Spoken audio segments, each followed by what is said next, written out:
Buenas noches, soy Andrea Tito, soy del quinto A nocturna. Realizo este video del control interno, la definición. Vamos con la introducción. En la evolución histórica de las empresas ha tenido una remarcada importancia el hecho de que en el pasado los propietarios eran a su vez los directivos encargados de la gestión empresarial. En esas circunstancias, el control era ejercido por los mismos propietarios, quienes ejecutaban todas las funciones directivas y supervisaban directa y personalmente el cumplimiento de las normas directrices establecidas por ellos, táctica explícitamente. Se producía un autocontrol de la función directiva. A medida que aumentó la complejidad de la empresa, se fue imponiendo una división de trabajo que tenía por objeto la especialización de los empleados y sus funciones. Esto exigía una organización que adecuara los medios necesarios para la consecución de los fines deseados. El crecimiento en el volumen e importe de las operaciones, la mayor dispersión de los activos y, en general, la descentralización de las actividades comerciales han contribuido a un distanciamiento de la dirección en el control de las operaciones. Si a esto se le añade la modernización y la mejora producida en los medios de tratamiento y proceso de datos, al pasar de medios manuales a los modernos, los sistemas informáticos que se manejan hoy por hoy, en donde diferentes transacciones se procesan al unísono para producir estadísticas, informes, facturaciones, gestión de inventarios, contabilidad, etcétera, se llega a la conclusión de que el mundo empresarial ha cambiado y que este cambio debe ir acompañado de los medios necesarios para garantizar la buena gestión empresarial. Con independencia de los factores endógenos de la empresa, la situación económica del entorno afecta significativamente en aspectos tales como el adecuado uso de los activos, las políticas de aplicación y captación de recursos financieros, la gestión de las cuentas a cobrar, la rotación de existencias y las políticas de aprovisionamientos, las políticas de endeudamiento que dificultan y graban de por sí una función de dirigir. La evolución de las empresas que corresponden a ese incremento de la complejidad de los negocios con la correspondiente delegación de facultades exige la implementación de aquellos controles necesarios para conseguir que las responsabilidades delegadas por los propietarios y los directivos se conserven íntimamente unidas a los mismos. De esta forma, pese a la complejidad empresarial y pese a la multiplicidad de los niveles jerárquicos, se pueden mantener y orientar las actuaciones de la empresa en el camino fijado para alcanzar los objetivos propuestos. Por este motivo, las empresas establecen planes de organización y un conjunto de métodos y procedimientos que aseguren que los activos están debidamente protegidos, que los registros contables son fidedignos y que la actividad de la entidad se desarrolla eficazmente y se cumple según las directrices marcadas por la dirección. Vamos a tener un concepto de lo que es el control interno. En su sentido más amplio, el control interno comprende la estructura, las políticas, el plan de organización, el conjunto de métodos y procedimientos y las cualidades del personal de la empresa que aseguren que los activos están debidamente protegidos, que los registros contables sean fidedignos, así como la validez de la información en general, que la actividad se desarrolla eficazmente, que se cumplan las políticas y directrices marcadas por la dirección. Esta definición reconoce que un sistema global de control interno se extiende más allá de las materias que lo relacionan con los departamentos contable y financiero y que abarca otros tipos de control, como son los de gestión y eficacia operativa. Incluye los métodos por medio de los cuales la dirección delega autoridad y asigna responsabilidades en el departamento de compras, ventas, producción, contabilidad, etc. Incluye el programa para la preparación, verificación y distribución de la supervisión de diferentes actividades, la utilización de técnicas presupuestarias, inspecciones, estudios de tiempo, programas de formación para el personal, etcétera. Podemos decir que este control interno son controles que vienen de naturaleza contables o financieros, ¿ya? Y estos son aquellos controles tendentes a garantizar la protección de los activos y la validez de la información. Comprenden el plan de organización y el conjunto de métodos y procedimientos cuya misión es la salvaguarda de los bienes activos y la fiabilidad de los registros contables. Incluyen sistemas de autorización de operaciones, normas sobre segregación de funciones no manuales, de procedimientos contables, controles físicos de los activos, etc. Los controles administrativos u operativos. Estos son aquellos controles orientados hacia la promoción de la eficiencia y a asegurar la adhesión a las disposiciones de la gerencia. Comprenden la normativa y los procedimientos existentes en la empresa vinculados a la eficiencia operativa y al almacenamiento de las políticas de dirección y normalmente solo influyen directamente en los registros contables. Incluyen análisis estadísticos, controles de calidad de sistemas de información, revisiones analíticas, comparativo de desviaciones, etc. Esta clasificación no es absoluta, ya que en ocasiones los controles contables y los administrativos se superponen y se confunden. Por ejemplo, no establecer un sistema presupuestario de gestión es un control administrativo, pero si este sistema sirve para declarar errores u omisiones en los registros contables, se convierte en un control contable. Responsabilidad de la implementación y mantenimiento de CI. De la definición de CI se deduce que el mismo confiere una seguridad razonable pero no absoluta, de que los objetivos del mismo se cumplirán.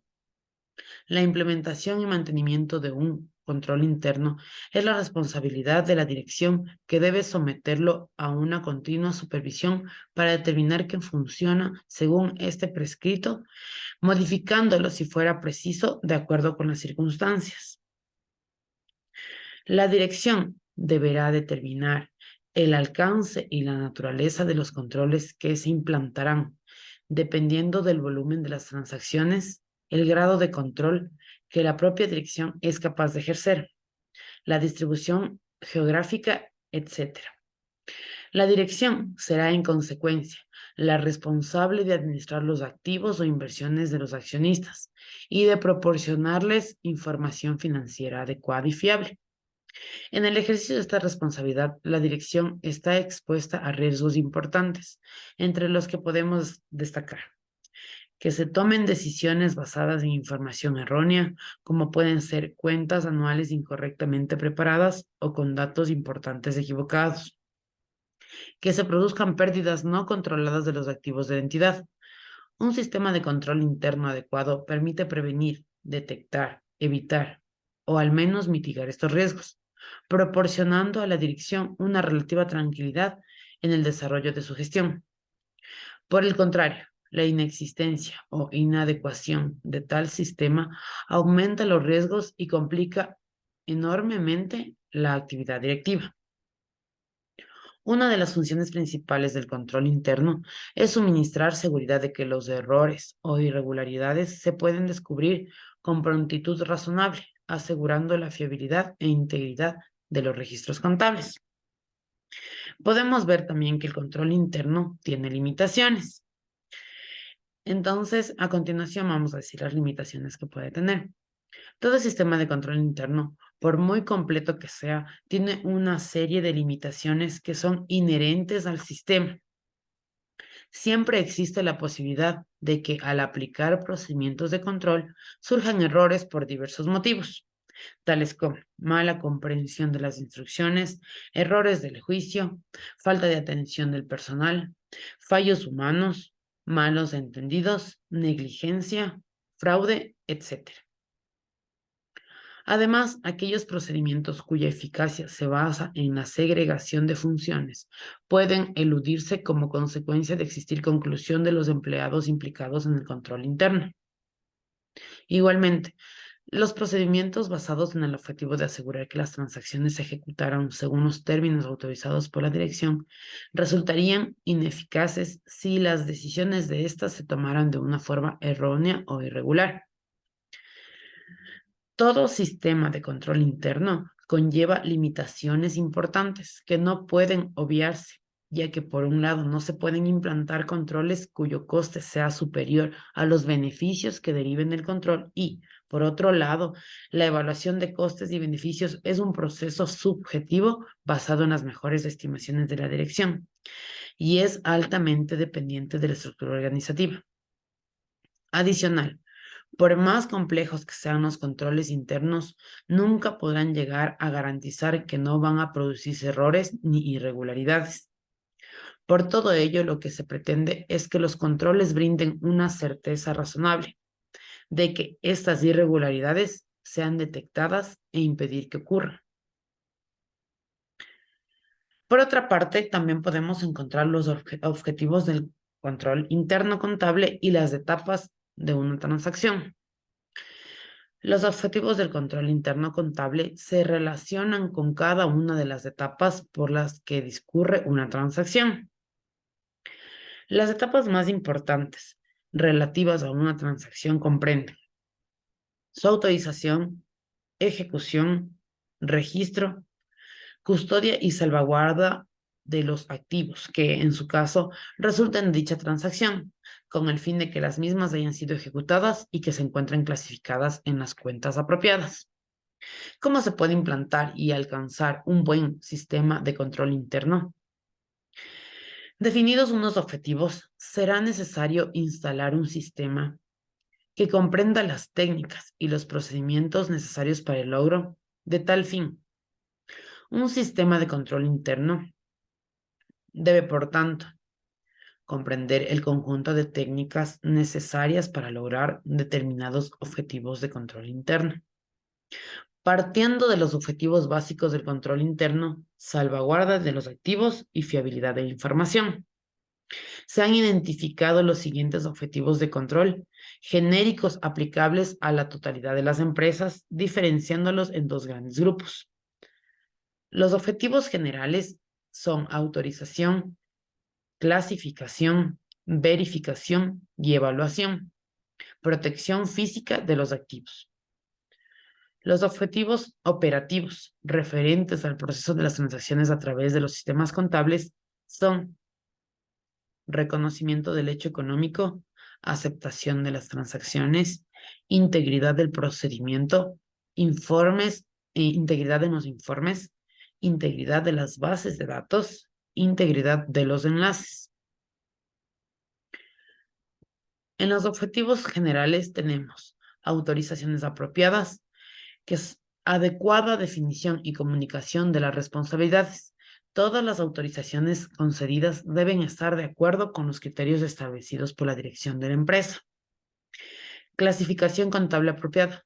Las transacciones deben clasificarse de forma que permita la preparación de cuentas anuales de conformidad con principios y criterios contables generalmente aceptados y con los planes de gerencia.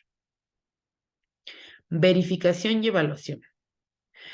El contenido de los informes y de las bases de datos debe ser verificado y evaluado periódicamente, ya que es la salida del sistema y debe representar con exactitud el fundamento de la actividad económica.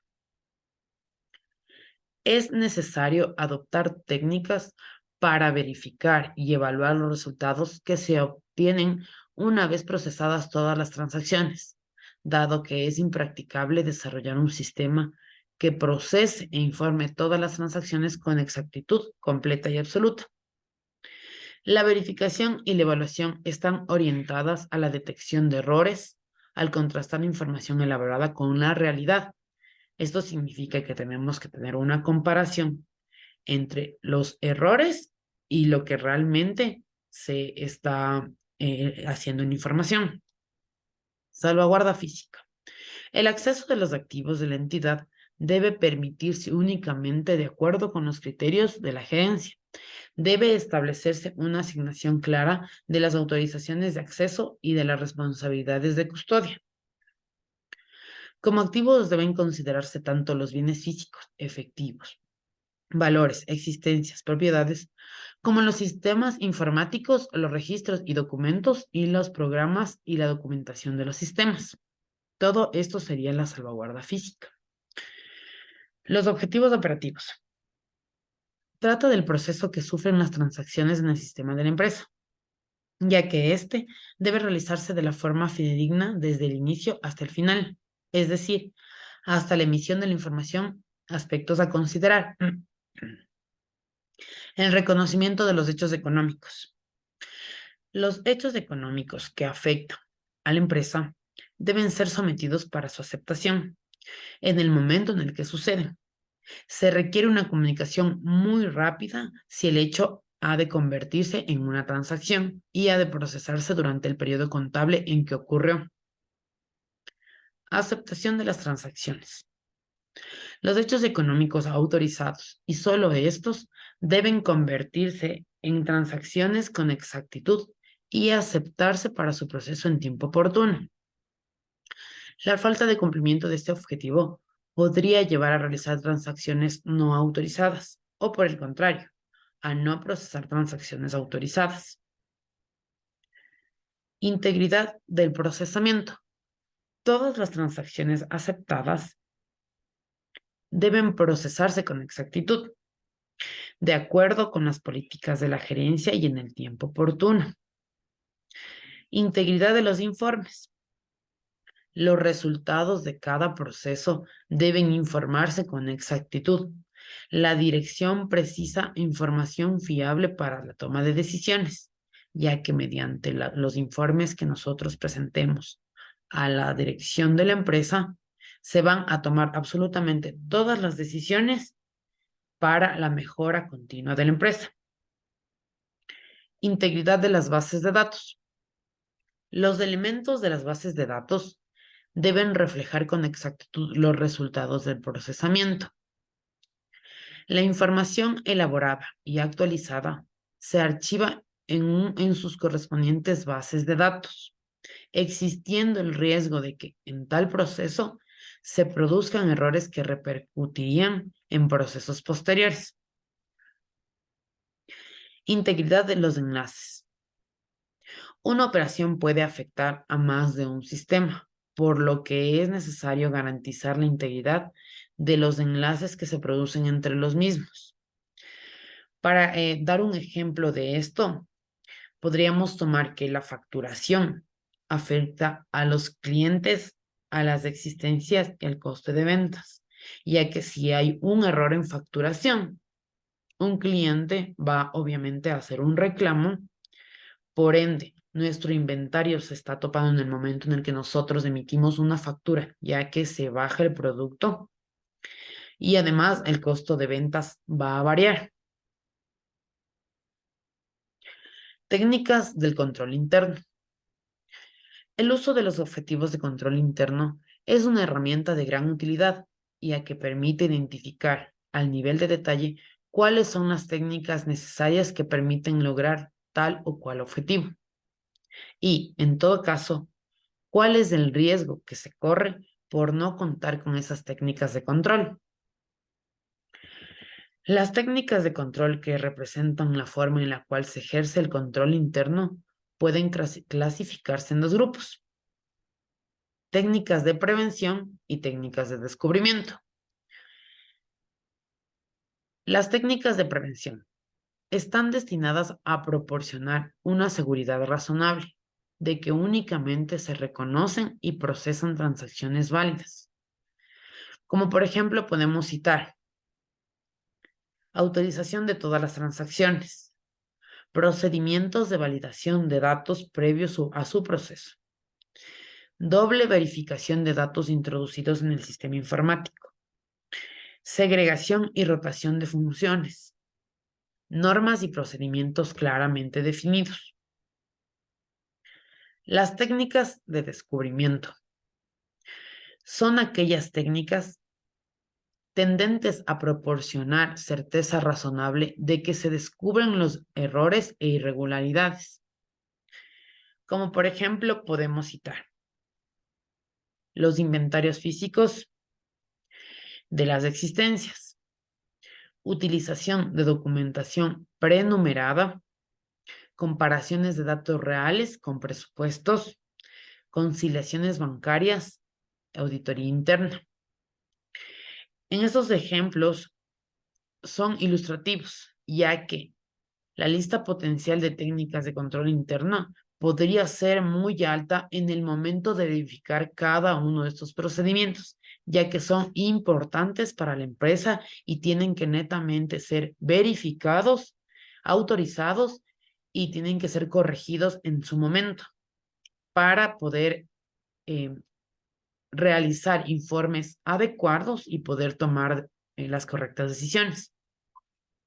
Tenemos que tomar en cuenta que estos ejemplos enumerados anteriormente son muy importantes para la empresa, ya que serían la base fundamental donde ingresa la información para poder tener como resultado un buen informe. Adicional, tenemos los elementos del control interno. En este caso se encuentra la estructura organizativa, las políticas y procedimientos operativos y las políticas y procedimientos contables. La estructura organizativa comprende fundamentalmente la definición del área de responsabilidad, líneas de autoridad, canales de comunicación y niveles de jerarquía. Dentro de esto podemos encontrar los organigramas, manuales de procedimientos, etc. En las políticas y procedimientos operativos. Aquí podemos encontrar en materia de compras, ventas, producción, gestión de inventarios, políticas de inversiones, finanzas, etcétera, ya que serían procedimientos operativos.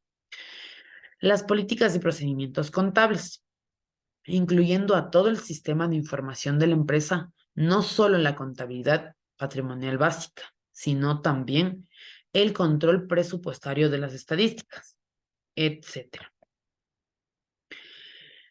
Adicional, tenemos pautas de un buen sistema de control interno.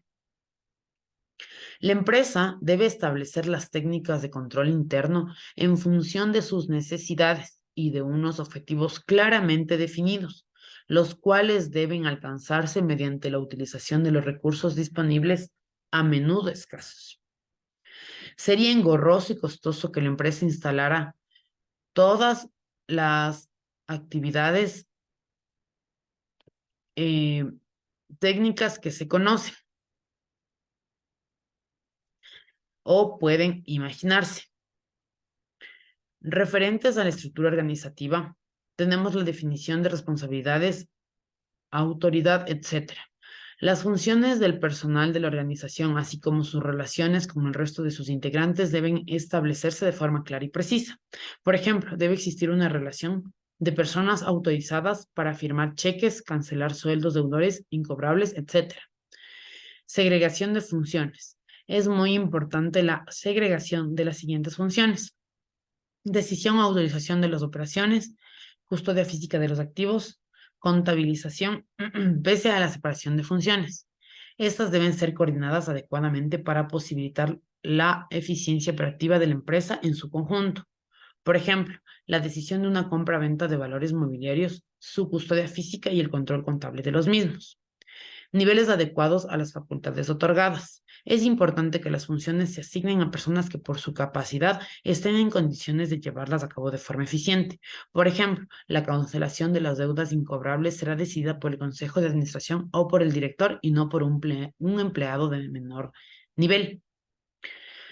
Referente a las políticas y procedimientos contables. El proceso contable nace con la documentación fuente correspondiente a cada operación, pedido, albarrán, factura, etc. Pasa por distintos registros diarios, auxiliares, etcétera, y culmina en el suministro de la información, que serían las cuentas anuales, mayores, estadísticas, etcétera. Por tanto, comprende la capacidad de los equipos. Para el proceso de los datos deben seleccionarse de acuerdo con el volumen y tipo de operaciones de la entidad, así como a las necesidades de información de la gerencia para la toma de decisiones. 2. Diseño eficiente de los registros y comprobantes. Los registros y comprobantes deben diseñarse de tal modo que se comprenda de forma clara y precisa la información para que ésta pueda ser utilizada de manera eficiente. Numeración correlativa de los comprobantes. Este procedimiento permite un mayor control sobre los documentos, teniendo a evitar que se omite el registro de alguno de ellos. Por ejemplo, la prenumeración de los recibos ayuda a controlar que el cobrador rinda cuentas de todos los cobros efectuados. Circuito de información apropiados. El hecho de que la información siga un determinado circuito y no otro entraña un mayor grado de control. Ejemplo, realizar el paso de las ventas al libro mayor a partir de la documentación fuente implica un mayor de control que si se hace en base al auxiliar de ventas, porque en el segundo caso de los errores del auxiliar se repetirían en el mayor. Integración de la información. Cuando los mismos datos dan lugar a la información diversa, es conveniente que se trate de integrar la totalidad de la información elaborada. Las pautas de registro de los procesos deben ser consistentes. Ejemplo, si el departamento de ventas prepara estadísticas, estas deben conciliarse de las cuentas del mayor. Frecuencia y oportunidad de la información contable. El sistema debe suministrar la información con la frecuencia necesaria y con el momento oportuno, favoreciendo de la toma de decisiones adecuadas y la adopción de medidas favorables para minimizar los errores. Criterios contables razonables. Los criterios de clasificación, descripción y valoración de las partidas deben concordar con los principios de contabilidad generalmente aceptados, ya que los estados financieros han de ser de acuerdo con dichos principios y criterios. Ejecución. De controles adicionales de rutina, la mayoría de la información contable es susceptible de controles adicionales de rutina. La ejecución sistemática de tales controles por parte de la persona adecuada tiene a maximizar la validez de la información. Por ejemplo, las conciliaciones bancarias, los inventarios físicos, el cuadro de mayor de libros auxiliares son una información muy importante que se procesa para poder obtener un informe adecuado. Bueno, eso ha sido todo lo que he podido evidenciar y consultar de lo que es el control interno para poder impartir esta información y para poder llegar a que su conocimiento sea un poco más amplio. Buenas noches, muchas gracias.